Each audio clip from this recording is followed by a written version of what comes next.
Hello, hello, c'est Olivier. Aujourd'hui, on va parler de l'automatisation de vos business. Ne bougez pas, c'est dans un instant.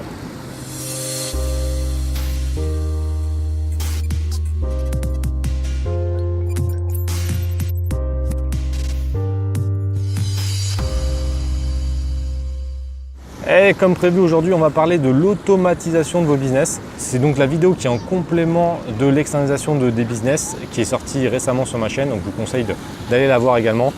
Ces deux vidéos vous permettent de créer un business et de gérer un business de n'importe où. Dès que vous avez une connexion internet, vous pouvez travailler de n'importe où sur cette planète. Donc c'est vraiment quand même un bon kiff pour pouvoir gérer de manière ultra indépendante votre business et avoir une liberté totale. L'automatisation, c'est quoi?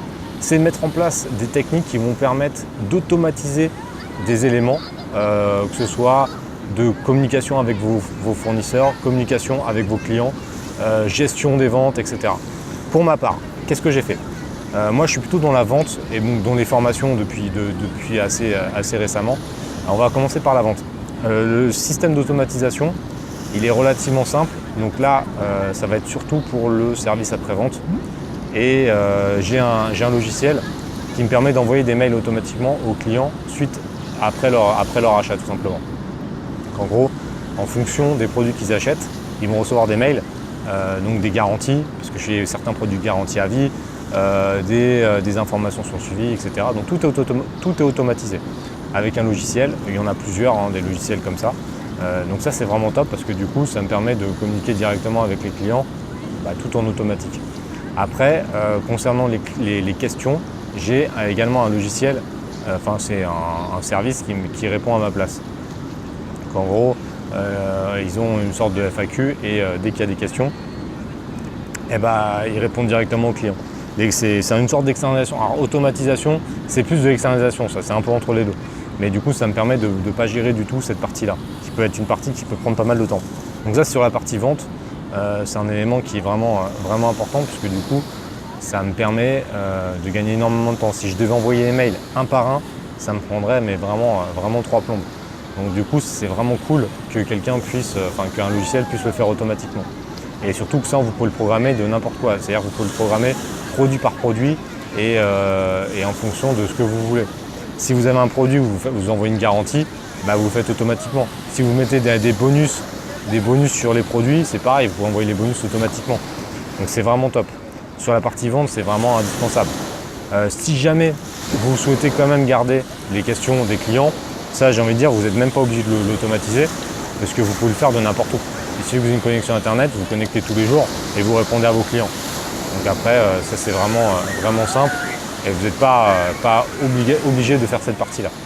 Moi je l'ai fait, mais concrètement, c'est pas obligatoire. Et donc c'est vraiment déjà un bon élément de faire ça. Ensuite, si jamais vous faites des services, l'automatisation va être un peu le même principe. Vous avez des séquences mails qui sont automatiques. Donc par exemple, vous faites des formations. Bon, là, je pense que vous êtes déjà un petit peu au courant, mais si jamais vous êtes en projet de faire des formations, c'est pareil.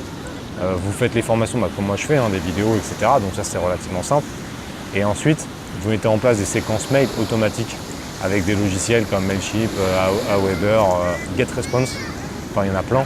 Et vous faites des séquences mail qui seront envoyées directement à vos prospects ou à vos clients automatiquement. Donc ça, c'est relativement facile. Et l'automatisation, je trouve qu'elle est plus simple à mettre en place que l'externalisation. L'externalisation, c'est un peu plus compliqué parce que vous allez travailler plus avec d'autres humains, alors que l'automatisation, c'est vrai que c'est plutôt des logiciels, donc il y a juste à tout programmer. C'est relativement facile. Mais c'est deux éléments qui sont vraiment indissociables, moi je trouve, pour vraiment avoir la possibilité de gérer un business de n'importe où. Si vous n'automatisez pas la plupart de vos éléments et que vous êtes bloqué à un endroit, en fait c'est ça. Pour faire une conclusion un peu des deux vidéos, il faut se dire, est-ce que j'ai des tâches qui m'empêchent de voyager? Est-ce que j'ai des tâches que je suis obligé de faire à un endroit précis? Si c'est le cas, il faut absolument trouver une solution pour s'en débarrasser. Si vous voulez travailler de n'importe où, si vous voulez rester au même endroit et ne jamais voyager, pose pas de soucis. Mais là, c'est quand même un très gros avantage d'être son propre patron, c'est de pouvoir gérer son business de n'importe où et de pouvoir gérer un peu ses voyages et ses vacances comme on souhaite. Donc si vous commencez à vous mettre des barrières, ça c'est pas très utile, quoi. C'est vrai que c'est vraiment important de pouvoir essayer de se libérer au maximum. Si jamais vous faites comme moi, nous on a gardé pendant des années les stocks à envoyer, mais du coup on n'avait pas de vie. Ça veut dire qu'on pouvait, on était avec mon associé, on était obligé de gérer nos vacances l'un après l'autre. Et donc quand un était en vacances, l'autre il en chiait parce qu'il se tapait des envois tout seul quoi en gros. Et du coup on perdait une demi-journée à faire des envois, un truc qui au final n'apporte pas de valeur. Et si ça n'apporte pas de valeur, ça n'apporte pas d'argent. Donc c'était complètement con. C'est complètement con. Et il faut vraiment pas le faire ça. Si jamais vous envoyez des produits, franchement, l'externalisation, au bout de même à 15 par jour, 20 par jour, ça devient rentable de l'externaliser. Donc 15 ou 20 par jour, c'est vraiment pas grand chose. Et ça, c'est vraiment un élément. Je vous mettrai tous les éléments dans cette vidéo et dans la vidéo sur l'externalisation, les différents moyens que moi j'utilise pour automatiser et externaliser mes business. Et vous allez voir qu'au final, vous allez même faire des économies, à mon avis, plutôt que de les avoir en structure propre. Et derrière, ça va vous permettre vraiment de gagner du temps et de pouvoir gérer vos business de d'où vous voulez. Et c'est quand même plus sympa de pouvoir s'organiser des vacances et des voyages relativement facilement. Moi, ça a été une grosse problématique pendant des années.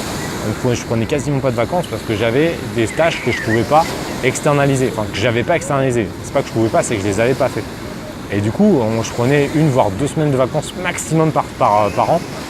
Et voilà, et quand j'étais tout seul, j'en chiais parce que je devais me taper le double de taf, donc c'était vraiment la galère. Et au moment où au moment où on a commencé à automatiser et externaliser les business, tout de suite ça a été beaucoup plus sympa. Là maintenant, rien ne m'empêche de partir tout le temps quoi, si je veux. Je peux aller n'importe où, c'est juste une connexion internet et je peux absolument tout gérer. Même des commandes, je peux les envoyer dans les entrepôts, je peux absolument tout faire de n'importe où. Après, ça serait un peu compliqué de tout le temps être en extérieur parce que j'ai quand même l'expertise comptable qui est à un endroit. C'est quand même bien de le rencontrer de temps en temps. Mais bon, après, moi, j'ai pas comme objectif de voyager 365 jours par an, donc c'est pas très dérangeant. Mais par contre, voilà, si je veux partir 1 semaine ou 2 semaines par mois, c'est tout à fait possible. Après, c'est à vous de voir en fonction de vos limites familiales, etc. Ça, c'est un peu plus compliqué aussi. Moi, je ne peux pas partir n'importe où quand je veux. J'ai un fils, donc voilà, il faut gérer aussi la vie familiale. Mais techniquement, c'est pas une question technique, c'est une question d'organisation familiale. Mais techniquement, je pourrais être quasiment toute l'année à droite à gauche sans aucun problème. Le seul truc qu'il me faut, c'est une connexion internet qui marche un peu. Pas du 512K, il me faut quand même un débit assez important pour envoyer les vidéos aux personnes avec qui je bosse, etc. Voilà, donc l'automatisation c'est quand même vraiment un bon moyen et surtout la coupler avec l'automatisation et l'externalisation, c'est vraiment le duo gagnant pour pouvoir gérer son business d'où on le souhaite. Donc c'est quand même pas mal. Donc là il commence à y avoir beaucoup de gens qui commencent à me regarder, à me demander ce que je fous, pourquoi je me filme comme ça, mais bon c'est pas grave. Donc voilà, la vidéo, je pense que là je vous ai apporté pas mal d'éléments. Si vous avez des questions, n'hésitez pas à les mettre en commentaire, je vous répondrai sans aucun problème. Pensez également à vous abonner à ma chaîne pour recevoir les futures vidéos. Et on se retrouve également sur mon site je suis mon patron.fr, là où je poste pas mal d'articles sur mon blog. Et voilà, donc n'hésitez pas à m'envoyer des commentaires et je vous dis à plus tard. Ciao!